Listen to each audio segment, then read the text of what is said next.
Das Kind hat unter Bedingungen, die ich als recht gut bezeichne, Informationen gehabt und uns erzählt, die, soweit ich das beurteilen kann, nicht gut aus ihrem jetzigen Leben stammen könnten. Und ich würde es daher also als einen überdurchschnittlichen Fall ansehen. Atra Kapi aus Antakya. Am 1. November 1998 stirbt sie bei einem Autounfall an den Folgen einer schweren Hirnverletzung. 28 Tage nach dem tödlichen Unfall wird die kleine Demet in Antakya geboren. Bei der Geburt hat sie an ihrer Schläfe einen handtellergroßen Bluterguss. Dieses Kind hatte ein jetzt nicht mehr sichtbares Geburtsmal, wobei man aber in keiner Weise sagen kann, dass es tatsächlich mit den Verletzungen zusammenhängt. Aber es könnte natürlich zusammenhängen, denn die frühere Person war eben sehr stark verletzt. Der erste Weg führt Dr. Keil direkt zu dem kleinen Mädchen. Mit Hilfe einer Dolmetscherin wird er versuchen, mit der 4-jährigen Demet über ihr angebliches Vorleben zu sprechen. Dabei werden auch die Aussagen der Familie zu Protokoll genommen.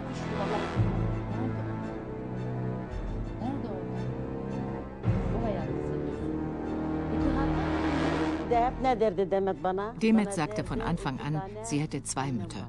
Warum hast du 2 Mütter, fragte ich sie. Aber sie bestand darauf und nannte beim ersten Mal sogar einen Namen. Lemia. Ich kannte eine Lemia. Sie war eine Schneiderin, bei der ich meine Kleider nähen ließ. Ohne dass ich unserer Demet etwas davon gesagt hätte, hörte ich sie dann mit einem Mal fragen, Omi, was ist Nähen? Ich staunte zu Allah und fragte mich, wie sie nur darauf kommen konnte. Dr. Keil bemüht sich von Demet und ihren Angehörigen, weitere Einzelheiten aus ihrem angeblichen früheren Leben zu erfahren.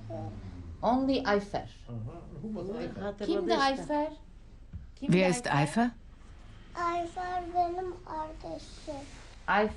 Ayfer war meine Schwester.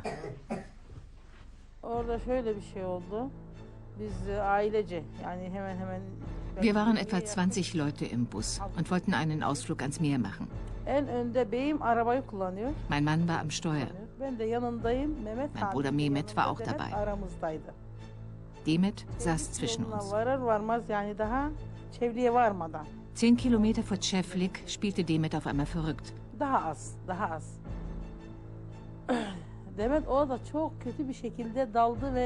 Sie zitterte und weinte wie von Sinnen.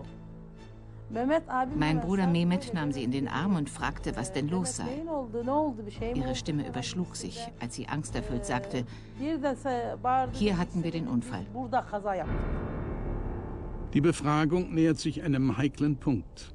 Dr. Keil will versuchen, behutsam mit dem kleinen Mädchen über die angeblichen Todesumstände zu sprechen. Sen de nereden biliyorsun Çevlik'te öldüğünü? Ha? Kim dedi sana Çevlik'te öldü? Sie sagt, sie sei in Çevlik gestorben. Ich habe sie gefragt, wer sagt, dass du in Çevlik gestorben bist? Sie hat geantwortet, ich weiß das. Das ist eine Gottesgabe. Das ist Gottes Gabe. Das passiert meistens jenen, die keines natürlichen Todes sterben, die ertrinken, erschossen werden oder bei Unfällen ums Leben kommen. Die reden am meisten. Die verstorbene Atra befand sich zusammen mit ihrer Schwester Ayfer auf dem Heimweg von einem Picknick. Unweit der Stadt Çevlik kam der Unfallwagen in dieser Kurve von der Fahrbahn ab und überschlug sich. Die Schwester Ayfer überlebt unverletzt im Wagen. Was weiß die kleine Demet zum Zeitpunkt der Befragung über den Unfall? Zu dieser Zeit hatte sie auch in gewisser Hinsicht vorgeführt, in kindlicher Weise, wie das Unglück geschehen ist und hatte gezeigt, dass sie irgendwie aus dem Auto rausgeschleudert wurde. Das war der Fall und ist dann gleich dabei tot aufgefunden worden.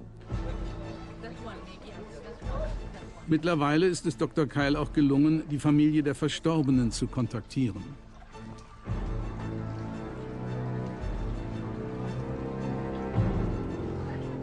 Im Gespräch mit der Schwester der Verstorbenen erfährt er weitere Einzelheiten des Unfallhergangs. died. Yukarıdan çıktım.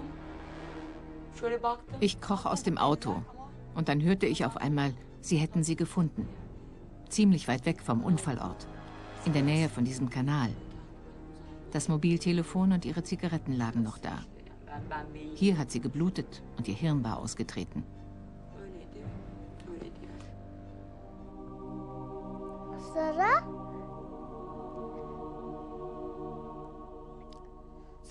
Danach prallte ich gegen einen Stein. Meine Ader war draußen und irgendwas war geplatzt. Danach bin ich immer kleiner geworden. Beunruhigende Einzelheiten aus dem Mund einer Vierjährigen.